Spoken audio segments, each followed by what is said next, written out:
Na rin sa video na to, sasabihin ko na rin sa inyo. Actually, may aaminin din ako sa inyo. Hindi ko intention na magsinungaling. Actually, para sa akin hindi pagsisinungaling eh. Hindi ko lang siya masabi in public kasi naisip ko, pag sinabi ko siya in public, mas marami yung may negative effect niya. Kumbaga parang mas mabuti pa rin na hindi ko sabihin kasi yun yung mas makakabuti. Okay, so panoorin nyo ng buo yung video para maintindihan nyo kung bakit hindi ko siya sinasabi sa mga videos ko, kung bakit ko siya itinatago, at ang nakakaalam lang nun mga bossing is yung mga talagang nagpa-check na sa akin. Kaya kung sino yung mga nagpa-check sa akin dyan, please comment nyo, alam nyo, pinaliwanag ko sa inyo kung bakit hindi ko siya sinasabi sa mga videos ko at ipinexplain ko yun sa inyo sa harapan ninyo nung time na nagpa-check kayo. Alam nyo yan mga bossing. Tingnan nyo yung post niya, sabi niya, ang aga pa lang daw, mahirap na yung trabaho. Dapat pati ECU daw kasi pinipitik na, hindi lang yung gauge para hindi makita ni Jeep Doctor. Hi guys, so meron ako i-share sa inyo na experience na isa nating viewer. Actually nag-message siya sa akin dahil gusto niya sanang ipa-check yung nabili na niya na sasakyan. Okay, nabili na niya. Sabi niya 23k daw ang mileage nung nabili niya yon. Pinascan naman niya, may sinend siya sa aking picture. Pero meron silang nakitang indication na 64k na yung mileage nito. Okay, so ako naniniwala rin ako doon sa pinakita nilang indication na 64k kahit hindi ko pa nakita personal yung car.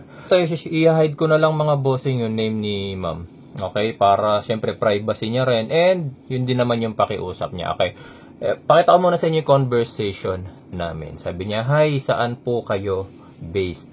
How much po magpascan? Okay, so ang sinagot ko sa kanya, Quezon City po. Ako, bakit nyo po need scanning? May problema ba car ninyo? Okay, so eto na.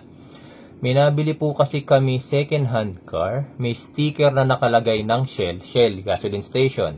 Nang change oil, yung mileage count niya is 64k. But yung odo is 23k lang. Ito, pakita ko sa inyo yung sticker nung Shell. Ayan. Nakalagay dito, August 17, 2023 siya yung sticker.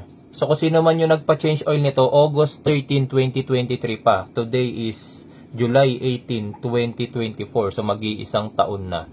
Based sa mileage reading dito is 64 ba to? 66 siguro, 66,021. Nakalagay next, ano to?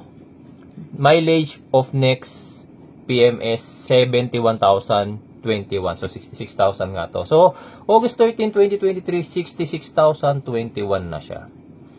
Nagpascan kami, same naman 23k, but just want to be sure po, sana papascan ko ulit.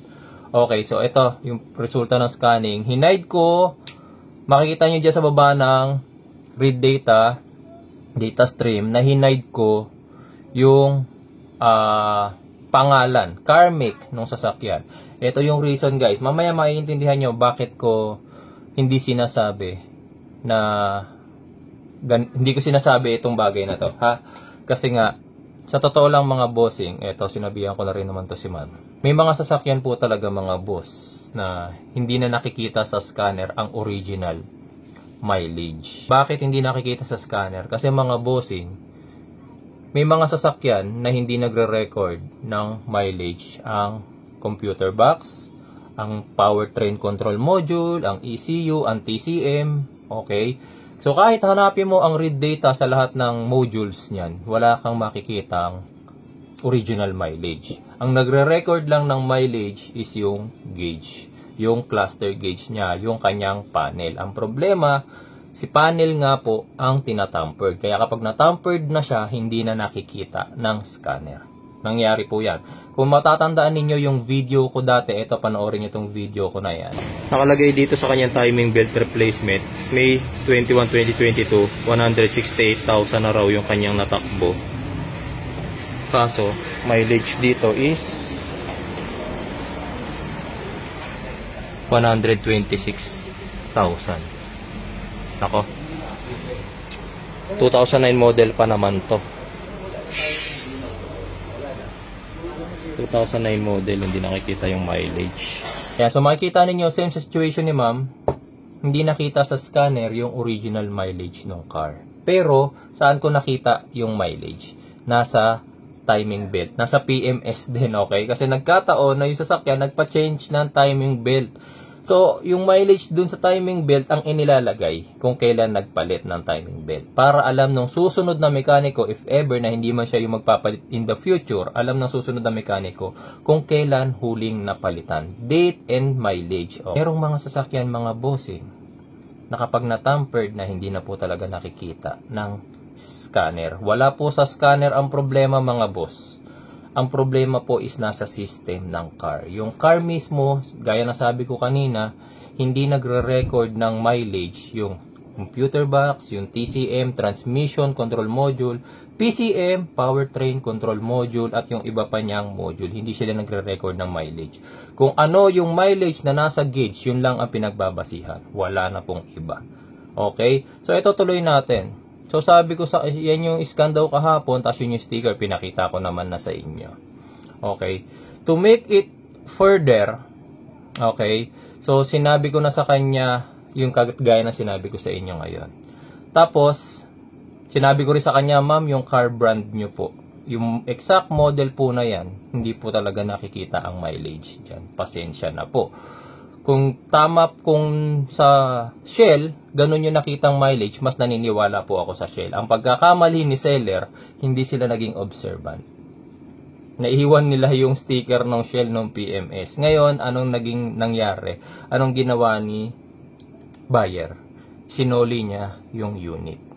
Isinoli niya yung unit dun kay seller. Hindi ko na ipapakita sa inyo yung iba naming conversation kasi nabanggit na niya rito yung pangalan ng seller, pangalan kung saan niya nabili. So, bakit hindi ko siya sinasabi? Gusto ko ba kayong lokohin? Gusto ko ba kayong dayain? Hindi, mga bossing. Kaya ako hindi siya sinasabi sa inyo. For example na lang, for example, eto. Halimbawa, sa mga video ko na nag-check ako ng sasakyan, pag sinabi ko, sir, mga guys, itong exact model na to, pag ito na-tampered na, hindi na nakikita ng scanner. Halimbawa na lang, magbibigay ako ng example. O guys, itong Geely o Kabango. Itong Geely o Kabango, guys, kapag na-tampered na to, hindi na to nakikita ng scanner. Kasi yung gauge lang ang nagbabasa ng mileage dito. Yung computer box, yung ibang modules hindi nagbabasa, so nakadepende lang sa gauge. Kapag na-tampered na yung gauge ng Geely o Kabango, hindi na makikita sa scanner. So, anong magiging effect, mga bossing? Lahat ng nagbebenta ng Geely o Kabango, lalakas ang loob. Hindi pala nakikita sa scanner, ha? So, tatampirin na. Yun yung pumasok sa isip ko kung bakit hindi ko masabi sa inyo sa videos na may mga sasakyan po na kapag natamper na, hindi na nakikita ng scanner. Kasi syempre, tatanungin nyo, sir, anong sasakyan po yun para maiwasan? Sir, anong sasakyan po yun para hindi ko nabilhin? Yung mga totoong buyer, gusto kong sabihin sa inyo. Sa totoo lang, gusto kong sabihin sa inyo. Kaso hindi ko masasabi kung sino sa inyo ang totoong buyer at sino sa inyo yung buy and sell na nagtatangkang magtamper. Siyempre may magme-message sa page ko eh. Hindi ko naman na kayo may imbestigahan eh. Sir, buy and sell ka ba? Sir, buyer ka ba? Sir, ano ka ba? Namimitik ka ba? Kaya mo tinatanong. Hindi ko na kayo may interview isa-isa. Kaya ang ginagawa ko na lang, hindi ko na lang sinasabi. Okay? So, mahirap para sa akin, ayoko magsinungaling sa inyo, pero syempre, darating talaga yung time na mayroong sa inyong kagaya ni ma'am na makakabili ng unit na in-scan naman. Tapos, tama naman yung lumabas sa scanner, pero bakit tampered? Bakit ganon? So, syempre, babalikan nyo ako, sir, bakit ganon? In-scan naman namin to, tama naman yung lumabas sa scanner, bakit tampered pala? Dinala namin sa kasa, nalaman namin, tampered pala yung unit. Ngayon, wag niyo akong tanungin kung ano-anong sasakyan yon kasi hindi ko po rin sasabihin. Okay? Ayoko lang pong lumala yung sitwasyon. Siyempre, ayoko naman sabihin. Halimbawa, Toyota. Halimbawa, Ford.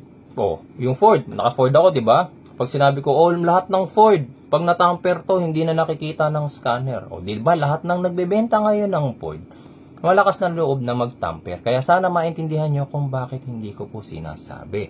Tapos, meron ako ipapakita sa inyo. Meron ding isang buy and sell na laging nag-PM sa akin.